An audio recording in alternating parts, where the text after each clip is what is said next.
जय माँ शारदे। आज हम सूर्य का द्वादश अवस्था फल ज्ञान देने का प्रयास करेंगे।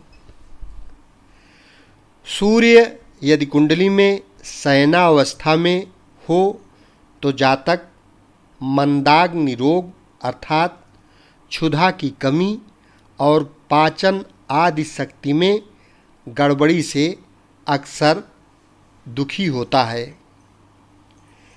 पित्त की विशेषता होती है। गुदा में व्रण आदि रोग होते हैं। हृदय शूल का रोग होता है और उसकी जंघा तथा पैर स्थूल होते हैं। सूर्य यदि उपवेशन अवस्था में हो तो ऐसा सूर्य जातक को दरिद्र बनाता है।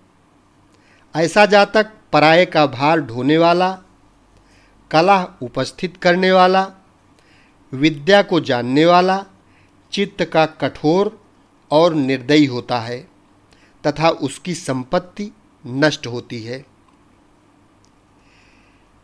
सूर्य यदि नेत्रपाणी अवस्था में हो तो जातक आनंदमय जीवन व्यतीत करता है और धनवान, बलवान, सुखी, राजा की कृपा से अभिमान युक्त, विवेकशील तथा परोपकारी होता है।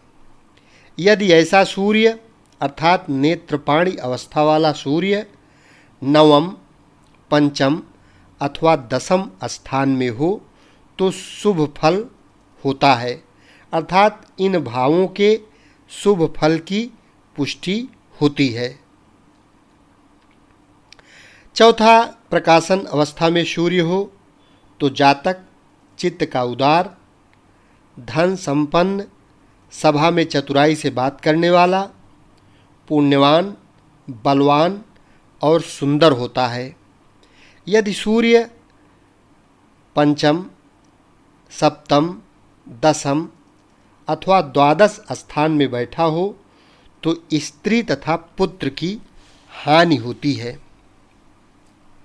पांचवां, गमनेच्छा अवस्था में सूर्य हो तो जातक निरुद्यमी, परदेश में रहने वाला, दुखों को भोगने वाला, बुद्धिहीन, गुस्सा से भरा हुआ और भय से आतुर रहता है तथा धनहीन भी होता है। छठवां, गमनावस्था में सूर्य हो तो जातक पर स्त्रीगामी, निरंतर सफ़र की इच्छा यानी यात्रा का प्रिय होता है, यात्रा करने वाला होता है, हमेशा यात्रा की इच्छा रखने वाला होता है।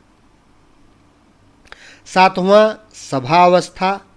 यदि कुंडली में सूर्य सभा अवस्था में हो तो जातक परोपकार में तत्पर, धन रत्नादि से संपन्न, बहुगणी, पृथ्वी और मकान आदि का मालिक, बलवान, उत्तम वस्त्रादि से भूषित और कृपाशील होता है।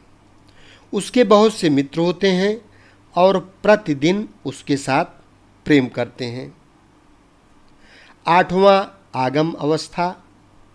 कुंडली में सूर्य यदि आगम अवस्था में हो तो जातक शत्रुओं से कंपित, कुटिला बुद्धि, चंचल, धर्म कर्म से रहित, शरीर का दुबला, मदमस्त और आत्मश्लाघी होता है।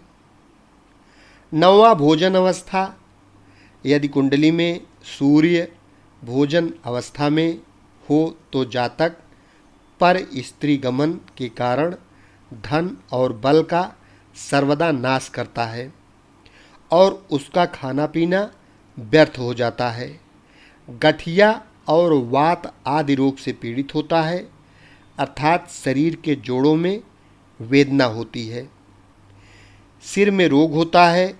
बुद्धि का कुमार्गी, अनिष्ट वार्ताओं में रुचि रखने वाला और असत्यवादी होता है। यदि सूर्य नवमस्त हो तो उसके पुण्य कार्य में अनेक बाधाएं पड़ती हैं। 10वीं अवस्था नृत्य लिप्सावस्था। यदि कुंडली में सूर्य नित्य लिप्सा अवस्था में हो तो जातक स्वयं विद्वान और विद्वानों से घिरा रहता है, काव्य विद्या को जानने वाला होता है, वाचाल होता है, राजा से आदर पाने वाला होता है और पृथ्वी में पूजित होता है। 11वीं अवस्था की अगर हम बात करें तो कौतुक अवस्था। कौतुक अवस्था में सूर्य हो तो जातक सर्वदा आनंद युक्त, ज्ञानवान, यज्ञ करने वाला, राजद्वार में रहने वाला, उत्तम काव्य करने वाला और अपने शत्रुओं पर सदा प्रबल रहता है। यदि ऐसा जातक ऐसी कुंडली में सूर्य 6ठे स्थान में हो तो वैरियों पर अवश्य हमेशा विजय पाता है। यदि 7वां या 8वां भाव में सूर्य हो तो स्त्री पुत्र की हानि और लिंग में रोग होता है। 12वीं अवस्था की अगर बात करें तो निद्रावस्था। निद्रावस्था में सूर्य रहे तो जातक का नेत्र लाल रंग का होता है और नींद से चूर रहता है। ऐसा जातक विदेश में निवास करता है और इसकी स्त्री को क्षय रोग होता है और इसका धन बारंबार नष्ट होता है। इस प्रकार से सूर्य की 12 अवस्थाओं का फलादेश आप कुंडली देखकर अपने विवेक से इन सब चीज़ों को समझते हुए कर सकते हैं। यदि अभी तक चैनल सब्सक्राइब न किए हों तो सब्सक्राइब कर लें, क्योंकि संपूर्ण ज्योतिषीय ज्ञान सरल से सरल भाषा में एकदम फ्री में आपको सीरियल से इस चैनल के द्वारा सीखने को मिलती रहेंगी। शेष अगले भाग में। धन्यवाद।